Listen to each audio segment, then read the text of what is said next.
हरियाणा विधानसभा चुनाव 2024 में प्रचार को लेकर आज राहुल गांधी विजय संकल्प यात्रा निकाल रहे हैं। नेता प्रियंका गांधी वाड्रा हरियाणा कांग्रेस सांसद के साथ यात्रा में हिस्सा ले रही हैं। कांग्रेस की यह विजय संकल्प यात्रा अंबाला, कुरुक्षेत्र और यमुनानगर से होकर गुजरेगी। इस दौरान वे 12 विधानसभा सीटें कवर करेंगे। आज अपनी यात्रा के पहले चरण में राहुल गांधी ने भाजपा को एक बार फिर निशाने पर लिया है। वे कहते हैं हरियाणा में छोटी छोटी पार्टियों का रिमोट भाजपा के पास है। विचारधारा की यह लड़ाई केवल कांग्रेस और भाजपा के बीच है। एक तरफ न्याय है और दूसरी तरफ अन्याय। एक तरफ किसानों, गरीबों, मजदूरों का हित है और दूसरी तरफ अडानी अंबानी का हित। एक ही है, आपके बैंक अकाउंट में पैसा डालना।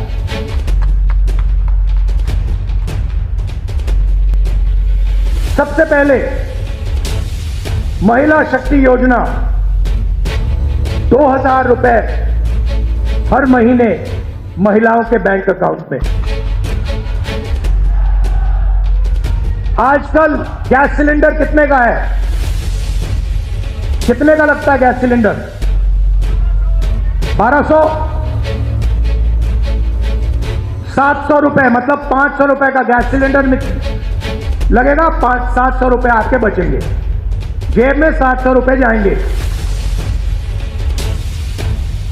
सामाजिक सुरक्षा। जबकि प्रियंका गांधी कहती हैं कि अगर आप लोगों को आत्मसम्मान से जीना हो, न्याय चाहिए तो इस सरकार को फेंक निकालो। कुछ नहीं मिला आपको इस सरकार से, सिर्फ बड़ी बड़ी बातें करते हैं। प्रियंका ने आगे कहा कि संविधान बदलने की बात करने वाले लोगों को आप बदल डालिए। यह सम्मान की लहर है, इसको और मजबूत बनाइए। कुछ नहीं मिला है आपको इस सरकार से, सिर्फ बड़ी बड़ी बातें। और मुझे ताज्जुब होता है कि बड़े से बड़े प्रधानमंत्री भी यहाँ आते हैं, वही पुरानी बातें कह रहे हैं जो 10 साल पहले कही। आज वादे कर रहे हैं कि वो ये करेंगे, वो करेंगे, एमएसपी करेंगे, रोजगार दिलवाएंगे। अरे 10 सालों में क्यों नहीं किया? 10 सालों में किसानों की सुनवाई क्यों नहीं हुई? नौजवानों की सुनवाई क्यों नहीं हुई? जवानों की, पहलवानों की सुनवाई क्यों नहीं हुई? महिलाओं की सुनवाई क्यों नहीं की? जो महंगाई के सामने तड़प रहे हैं, जूझ रहे हैं महंगाई से, एक छोटी सी चीज खरीद नहीं पाते हैं। त्योहार आते हैं, घबराहट होती है। घर में कोई बीमार पड़ता है, घबराहट होती है। फीस भरनी पड़ती है, घबराहट होती है। और ये लोग वही घिसी पिटी बातें जो 10 सालों पहले उन्होंने आपसे की थी, वही बार बार दोहराते रहते हैं।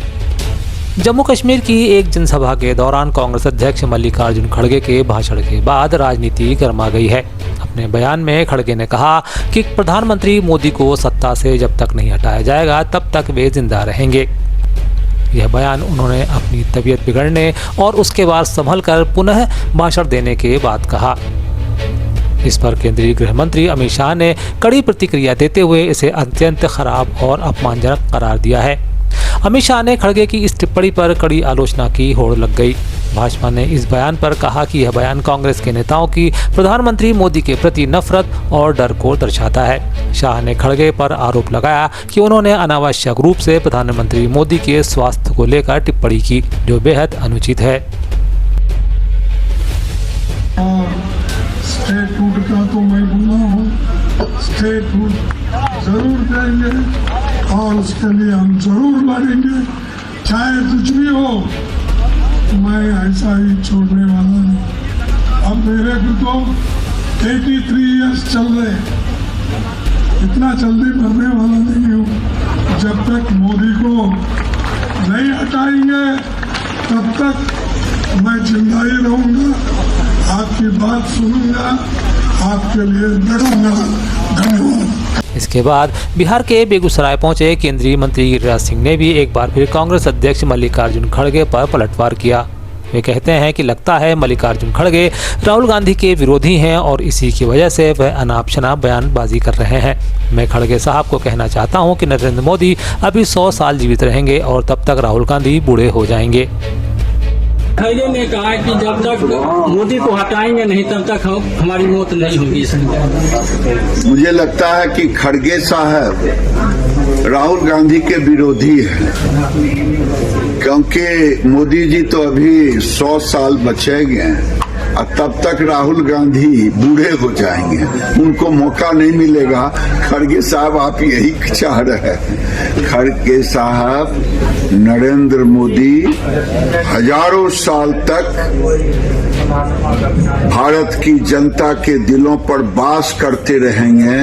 कोई जिंदा रहे कोई मर जाए, इससे कोई अंतर नहीं पड़ सकता है। मोदी जी वो व्यक्ति हैं जो भारत में गरीबों के मसीहा के रूप में। रसगुल्ला वाले ने कहा है कि वहीं कांग्रेस के नेता पवन खेड़ा ने कहा कि देश की 65% जनता चाहती है कि मोदी पीएम पद से हट जाएं।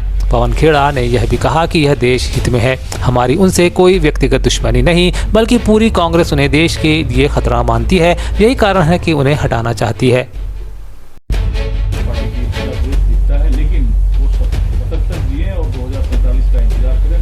बीजेपी को ये कब समझ में आएगा कि कांग्रेस पार्टी नरेंद्र मोदी से नफरत नहीं बल्कि देश से मोहब्बत करती है, इसलिए चाहती है कि ये देश मोदी जी की विचारधारा और मोदी जी से मुक्त हो, वो प्रधानमंत्री के पद से हटें, ये हम चाहते हैं।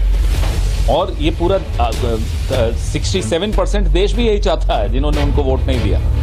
तो उनसे नफरत वो अपने आप को क्या समझते हैं कि वही है सब कुछ, कि उन्हीं से नफरत होगी, उन्हीं से मोहब्बत होगी। नहीं जी, हमें देश से मोहब्बत है, इसलिए चाहते हैं कि आप साइड में हटिए। आप केंद्रीय कृषि एवं किसान कल्याण और ग्रामीण विकास मंत्री शिवराज सिंह चौहान ने मुख्यमंत्री डॉक्टर मोहन यादव से आज मुख्यमंत्री निवास स्थित समत्व भवन में सौजन्य भेंट की।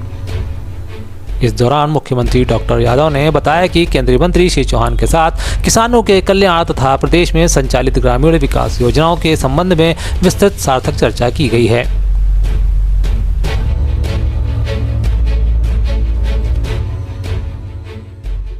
झारखंड के दुमका में अपनी चुनावी यात्रा के दौरान मध्य प्रदेश के मुख्यमंत्री मोहन यादव ने कहा है, मैं झारखंड की परिवर्तन यात्रा में शामिल हुआ हूं। मुझे खुशी है कि हमारी यात्रा को भारी समर्थन मिल रहा है। साथ ही वे कहते हैं कि हेमंत सोरेन और उनके मंत्रियों ने जिस तरह से जनता को धोखा दिया है, जनता ने तय कर लिया है कि प्रधानमंत्री मोदी के नेतृत्व में यहां डबल इंजन की सरकार बनेगी। विकास के इस रथ को कोई नहीं रोक पाएगा। मुझे उम्मीद है कि भाजपा यहां भारी बहुमत से जीतेगी। यात्रा में आज मैं शामिल हुआ। मुझे इस बात की प्रसन्नता है कि हमारी 6 यात्रा को भारी समर्थन मिला है और जिस प्रकार से हेमंत सोरेन और उनके मंत्रिमंडल के साथियों ने झूठ बोल करके सरकार चलाते हुए जनता की भावनाओं के साथ जो कुठाराघात किया है, जनता ने तय कर लिया किसी हालत में यशस्वी प्रधानमंत्री के साथ डबल इंजन की सरकार चलेगी। विकास के इस रथ को अब कोई रोक नहीं सकेगा। मैं उम्मीद करता हूं आने वाले समय में निश्चित रूप से भारतीय जनता पार्टी भारी बहुमत के साथ जीतेगी। संथाल यात्रा में आज मेरे साथ हमारे यशस्वी प्रदेश अध्यक्ष श्रीमान बाबूलाल जी मरांडी, पूर्व मुख्यमंत्री भी शामिल हुए, पूर्व मुख्यमंत्री अर्जुन मुंडा जी और सभी नेताओं के साथ हमने इस कार्यक्रम में भाग लिया। मैं उम्मीद करता हूं कि विकास और डबल इंजन के लिए भारतीय जनता पार्टी को। मध्य प्रदेश में पूर्व मुख्यमंत्री व केंद्रीय मंत्री शिवराज सिंह चौहान के झारखंड में दिए गए बयान पर मध्य प्रदेश में बवाल मच गया है। बता दें कि शिवराज सिंह चौहान ने झारखंड सरकार द्वारा शुरू की गई मैया सम्मान योजना पर तंज कसते हुए कहा था कि विपक्षी दल हमारी नकल कर रहे हैं। साथ ही वे कहते हैं कि हमारी योजनाओं को अपने यहाँ नाम बदलकर लागू किया जा रहा है। ऐसे में प्रदेश चीफ जीतू पटवारी शिवराज की नकल वाले बयान पर भड़क गए हैं। जीतू पटवारी कहते हैं कि शिवराज पहले ऐसा नेता है जिन्होंने झूठ बोलने का अवार्ड मिलना चाहिए। किसान को 40,000 मुआवजा दिलाने का वादा करने वाले शिवराज की पार्टी सरकार में किसानों को मुआवजा ही नहीं मिल रहा। बीजेपी ने लाडली बहनों को धोखा दिया, 3,000 का वादा कर 1,250 दे रही है। लाडली बहनों के पतियों को भारी बिजली के बिल दिए जा रहे हैं। शिवराज झूठ बोलते हैं। अब झारखंड में क्या उनके इन झूठों को कॉपी किया जा रहा है, यह उन्हें बताना चाहिए। राहुल गांधी जी को देश के प्रति प्रेम और देश के प्रति शहादत देने में से लेकर उनके खून में है। अमित शाह जी को ये बताना पड़ेगा कि 10 साल से आपकी सरकार है, किसान कर्जदार क्यों है? आपको खरीफ की फसल का पता है, अरे आपको रबी की फसल का पता है, किसान कर्जदार क्यों है? एमएसपी की मांग पूरी क्यों नहीं हुई? क्या हुआ स्वामीनाथन आयोग की रिपोर्ट का? क्या हुआ किसानों की लगातार लागत बढ़ रही है इसका? अमित शाह जी, जवाब तो आपको देना है। आप राहुल गांधी से पूछते हो उससे पहले आपके गिरेबान में झांको, एक उंगली दूसरी की तरफ करोगे, 4 उंगली आपकी तरफ होगी।